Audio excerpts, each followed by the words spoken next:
Dear student, welcome to tech study online portal everything for technical student. यदि आप किसी भी टेक्निकल एग्जाम या अपने सेमेस्टर एग्जाम की तैयारी कर रहे हैं तो आप हमारे चैनल को सब्सक्राइब कर लीजिए, जिससे कि आपकी तैयारी और अच्छे से हो सके। आज का जो वीडियो है हमारा वह डीसी मशीन पर आधारित कुछ इंपॉर्टेंट एमसीक्यू और न्यूमेरिकल पर है, जिसको हम देखेंगे, जो कि आपके पेपर की दृष्टि से या यूपीपीसीएल के पेपर की दृष्टि से बहुत ही इंपॉर्टेंट है। और जितने भी क्वेश्चन यहाँ पे कराए जा रहे हो किसी न किसी एग्जाम में पीछे पूछे गए हैं। तो ये शुरू किया जाए। जैसा देख सकते हैं, आज का जो टॉपिक है numerical based on DC machine. Numerical based on DC machine. DC machine में हमारा डीसी जनरेटर, डीसी मोटर दोनों आता है। तो फर्स्ट क्वेश्चन देखा जाए। फर्स्ट क्वेश्चन देखिए, पहला क्वेश्चन क्या करा कि मोटर की दक्षता उस अवस्था में अधिकतम होगा जब एक मोटर है वह अपने मैक्सिमम एफिशिएंसी पे काम करेगा। तो उसके लिए कंडीशन होती है, वो कौन सी कंडीशन है? चार विकल्प हमें दिया है, उसमें से पूछ रहा है कि कौन सा विकल्प है या कौन सी कंडीशन है जब एक डीसी मशीन अपने मैक्सिमम दक्षता पर, एफिशिएंसी पर कार्य करेगा।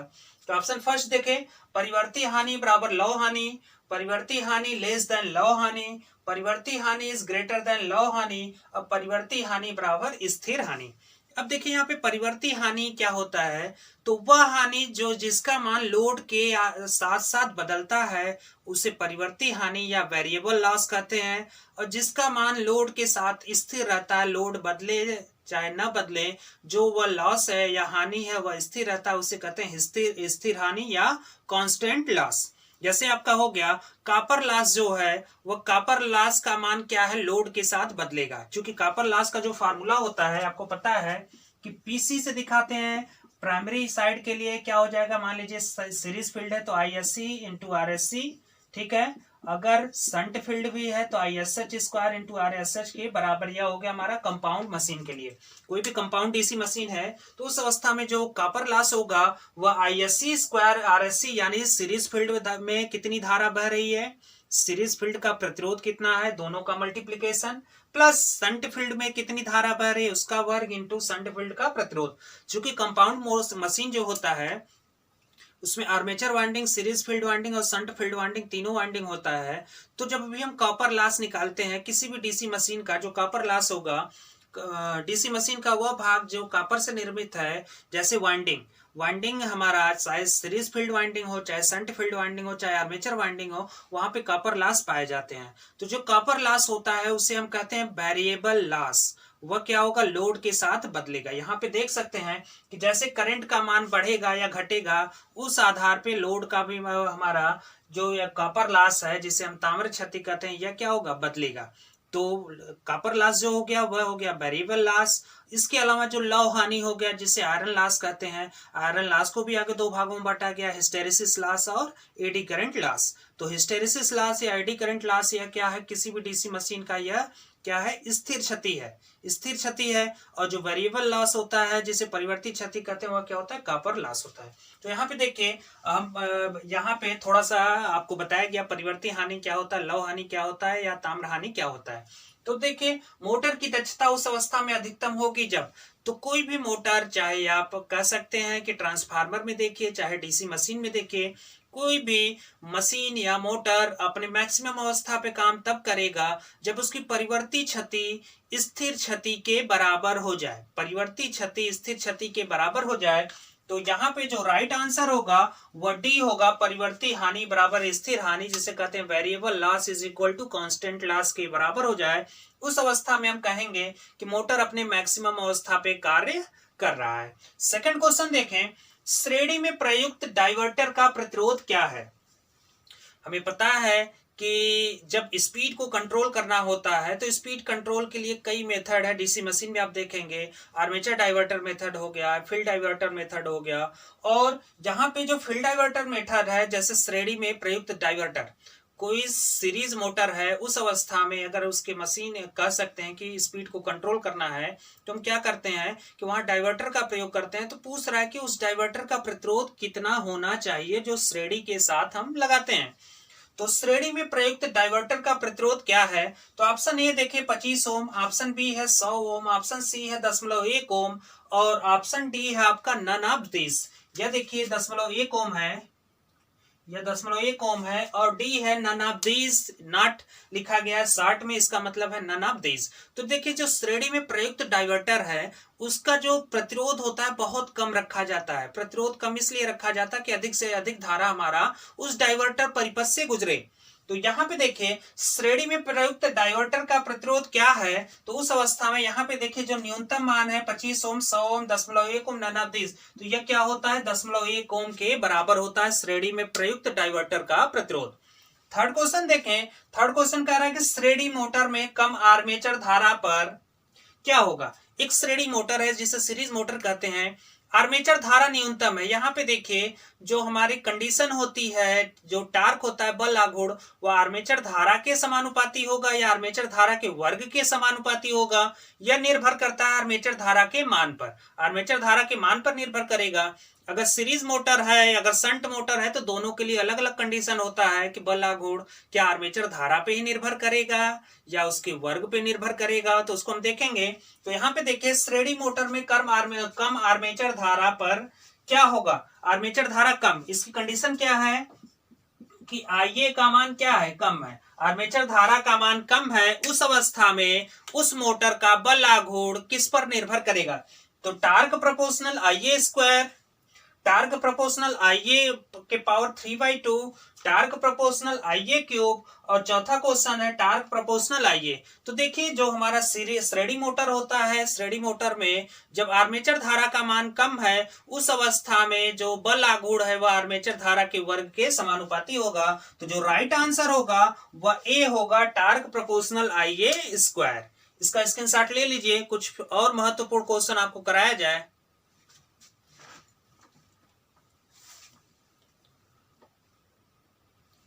नेक्स्ट क्वेश्चन देखें, क्वेश्चन नंबर 4।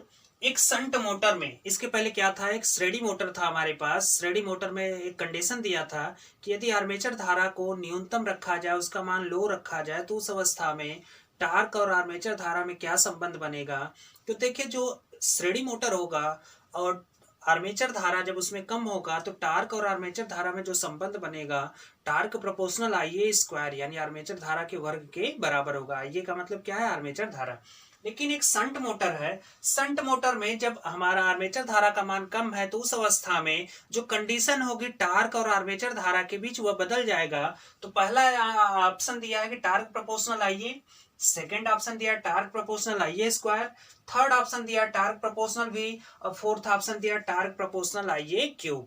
तो देखिए जब शंट मोटर होगा तो हमारा जो टार्क और आर्मेचर धारा में जो संबंध बनेगा वो डायरेक्ट क्या होगा, समानुपाती होगा। तो उसको हम कह सकते हैं कि टार्क प्रोपोर्शनल आईए, जहां टार्क क्या है, बल आघूर्ण, और आईए क्या है, हमारा आर्मेचर धारा है। 5 नंबर क्वेश्चन देखिए, कह रहा है कि एक डीसी मोटर के फील्ड रेगुलेटर का प्रतिरोध कितना होता है। हमें पता है कि डीसी मोटर में स्पीड को कंट्रोल कराने के लिए फील्ड रेगुलेटर या फील्ड डाइवर्टर विधि का प्रयोग करते हैं। तो कह रहा है कि एक डीसी मोटर में फील्ड के रेगुलेटर जो होते हैं उसका प्रतिरोध कितना होता है। तो ऑप्शन देखें, ऑप्शन ए है 15 ओम, ऑप्शन बी है 100 ओम, ऑप्शन सी है 0.05 ओम, और ऑप्शन डी है इनमें से कोई नहीं। तो एक डीसी मोटर के फील्ड रेगुलेटर का जो प्रतिरोध होता है वह 100 ओम के बराबर होता है, 100 ओम। नेक्स्ट क्वेश्चन देखें, छठा नंबर, कह रहा है कि एक 220 volt 5 HP DC shunt motor में प्रयुक्त स्टार्टर का प्रतिरोध क्या होगा। डीसी शंट मोटर में, जैसे डीसी शंट मोटर में नॉर्मली हम जो प्रयोग करेंगे वो हमारा क्या होगा, 3 पॉइंट स्टार्टर का प्रयोग करते हैं। डीसी शंट मोटर में स्टार्ट करने के लिए मोटर कोड हम 3 पॉइंट स्टार्टर का प्रयोग करते हैं। और 3 पॉइंट स्टार्टर में कह रहा है कि एक 220 volt 5 HP DC shunt motor में प्रयुक्त स्टार्टर का प्रतिरोध क्या होगा। तो यहाँ पे देखिए 5 एचपी का हमारा एक मोटर है और 220 वोल्ट क्या है, उसका ऑपरेटिंग वोल्टेज है। तो उस अवस्था में जो हम स्टार्टिंग या स्टार्टर का प्रयोग करेंगे उसका रेजिस्टेंस कितना होगा। तो देखिए निकालने का एक फार्मूला होता है, जैसे आप डीसी में पढ़े होंगे कि आर बराबर क्या होता है, V square upon P. R बराबर होता है वी स्क्वायर पी, और वी स्क्वायर का मान कितना है, 220। तो 220 गुणे 220 अपान पी, पी करेंगे तो पी कितना है, पी यानी पावर, पावर कितना है हमारा 5 एचपी के बराबर है। तो 5 और एचपी, 1 एचपी में 746 वाट। इसको जब हल करेंगे तो यह हमारा डायरेक्ट जो मान आ जाएगा वह आपका आ जाएगा 10 ओम के बराबर। D is the right answer. इसको कैलकुलेट करेंगे, कैलकुलेशन करने पे जो मान आएगा वह 10 ओम के बराबर हो जाएगा। तो इसका आप स्क्रीनशॉट ले लीजिए। फिर कुछ और महत्वपूर्ण क्वेश्चन कराया जाए जो कि आपके पेपर की दृष्टि से बहुत इंपॉर्टेंट है।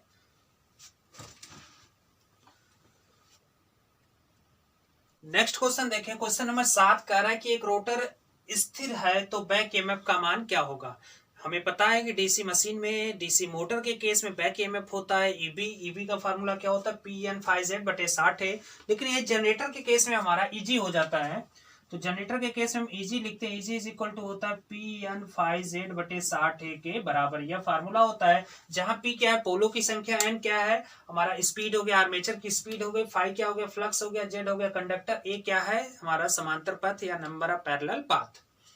तो जब रोटर स्थिर है तब बैक ईएमएफ का मान क्या होगा हमसे पूछ रहा है। तो जब रोटर स्थिर है तो उस समय बैक ईएमएफ का मान हमारा जो होगा वह 0% होगा। इसको याद रखिएगा। नेक्स्ट क्वेश्चन देखें। कह रहा है कि डीसी मोटर के आर्मेचर पर स्लॉटें बनी होती हैं। तो हमें पता है कि डीसी मशीन में आर्मेचर है, आर्मेचर पे स्लॉट स्थापित होते हैं और स्लॉट जो होते हैं स्क्यूड होते हैं, हल्का सा तिरछा होता है, टेढ़ा होता है। तो वही पूछ रहा है कि स्लॉट का जो डिजाइन है या स्लॉट का जो आकार है वह कैसा होता है। तो ऑप्शन ए है टेढ़ी होती है, ऑप्शन बी है सीधी होती है, ऑप्शन सी उल्टी होती है और डी है इनमें से कोई नहीं। तो जो स्लॉटें होती है वो टेढ़ी होती है, जिसे स्क्यूड कहते हैं, टेढ़ी होती है। नेक्स्ट क्वेश्चन देखें। डीसी श्रेणी मोटर के शून्य भार पर गति क्या होता है। हमें पता है कि श्रेणी मोटर जो है श्रेणी फील्ड वाइंडिंग आर्मेचर के सीरीज में जुड़ा होता है। इसीलिए जब बोला जाता है कि कभी भी श्रेणी मोटर को हमें ऑफ लोड कंडीशन में स्टार्ट नहीं करना चाहिए और हमारा जो शंट मोटर है उसको कभी ऑन लोड कंडीशन पे स्टार्ट नहीं करना चाहिए। तो यहाँ पे देखिए डीसी श्रेणी मोटर के शून्य भार पे जो गति होती है, अगर हम ऑफ लोड का मतलब है कि शून्य लोड या zero load, of load condition में जैसे उसे स्टार्ट करेंगे उस अवस्था में क्या होगा, उसकी गति बहुत उच्च होगी और वाइंडिंग जल सकती है। तो कंडीशन क्या है कि बहुत उच्च गति होती है, उच्च होती है, कम होती है, बहुत कम होती है। तो डीसी श्रेणी मोटर के शून्य भार पे जो गति होता है वह बहुत ही उच्च होता है। इसलिए इसको बोला जाता है कभी भी हमें ऑन लोड कंडीशन पे स्टार्ट या डीसी श्रेणी मोटर है तो ऑफ लोड कंडीशन पे स्टार्ट इसको नहीं करना चाहिए। इसका स्क्रीनशॉट ले लीजिए। फिर नेक्स्ट क्वेश्चन कराया जाए।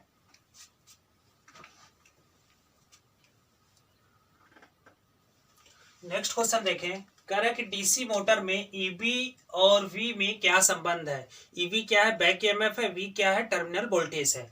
तो डीसी मोटर में ईबी और वी में क्या संबंध है। तो ऑप्शन ए है वी बराबर V plus I R A, option B है EB is equal to V minus I R A, option C है EB minus V is equal to I R A और ऑप्शन डी है none of these, इनमें से कोई नहीं। तो DC motor के केस में जो हमारा बैक ईएमएफ होता है उसका मान टर्मिनल वोल्टेज से कम होता है, वी माइनस आई आर ए। या कंडीशन होती है डीसी मोटर के केस में जो हमारा बैक ईएमएफ होगा उसका मान टर्मिनल वोल्टेज से हमेशा कम होता है। तो ईवी इज इक्वल टू क्या होगा, वी माइनस आई आर ए, यानी आर्मेचर ड्रॉप माइनस हो जाएगा किसमें से, टर्मिनल वोल्टेज से आर्मेचर ड्रॉप को माइनस कर देंगे, जो वैल्यू आएगी वो क्या होगा, बैक ईएमएफ के बराबर होगा। नेक्स्ट क्वेश्चन देखें। क्वेश्चन नंबर 11 है। कह रहा है निम्न में से किस मोटर की गति स्थिर होती है। तो किस मोटर की गति स्थिर होती है। स्थिर कहने का मतलब ये है कि भार या लोड हम परिवर्तित कर रहे हैं लेकिन उसकी गति जो है, स्पीड है, वह स्थिर है। तो निम्न में से किस मोटर में यह कंडीशन पाई जाती है। तो ऑप्शन ए है संट मोटर, ऑप्शन बी है श्रेणी मोटर, ऑप्शन सी है संचयी मोटर यानी क्युमुलेटिव कंपाउंड और ऑप्शन डी है सभी। तो जो हमारा संट मोटर है उस पे जो उस प्रकार के संट मोटर पर जब हम लोड के मान में परिवर्तन करेंगे या लोड को वेरी कराएंगे तो लगभग उसकी स्पीड जो होती है स्थिर मानी जाती है। तो यहाँ पे जो राइट आंसर होगा वह होगा संट मोटर। नेक्स्ट क्वेश्चन देखें। कह रहा है कि डीसी संट मोटर में भार बढ़ने पर गति क्या होगा। डीसी संट मोटर में भार बढ़ने पर गति क्या होगा। तो ऑप्शन ए है बहुत कम हो जाता है, ऑप्शन बी बहुत अधिक हो जाता है, ऑप्शन सी है अप्रभावित और ऑप्शन डी है रुक जाता है। अभी आपको पीछे बताया गया कि जो डीसी संट मोटर है इस प्रकार की मोटर की प्रॉपर्टी यह होती है कि लोड के मान में चाहे जितना वेरी करा दें, लोड के मान को हम चेंज करें, लेकिन उसकी जो स्पीड होती है, गति वह होती है अप्रभावित होती है, स्थिर होती है। तो यहाँ पे जो राइट आंसर हो जाएगा वह सी हो जाएगा कि डीसी संट मोटर में भार बढ़ने पर गति क्या होती, अप्रभावित होती है। इसका स्क्रीनशॉट ले लीजिए। फिर नेक्स्ट क्वेश्चन कराया जाए।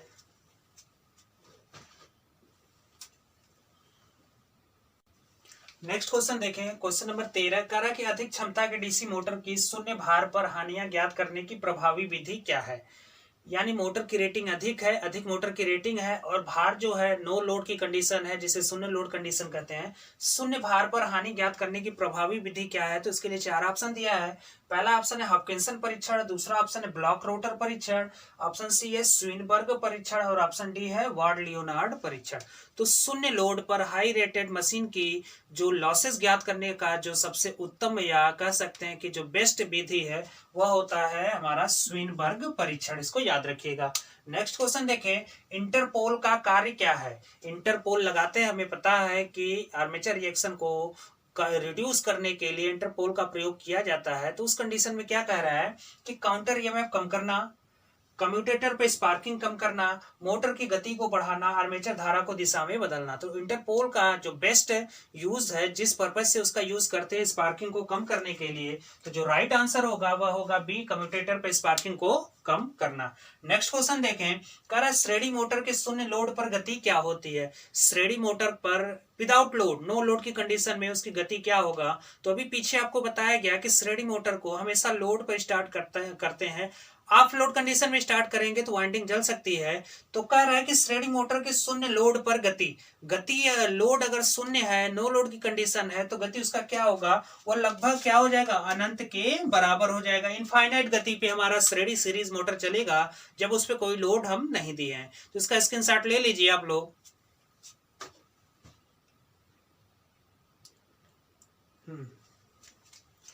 तो आज का वीडियो यहीं समाप्त करते हैं।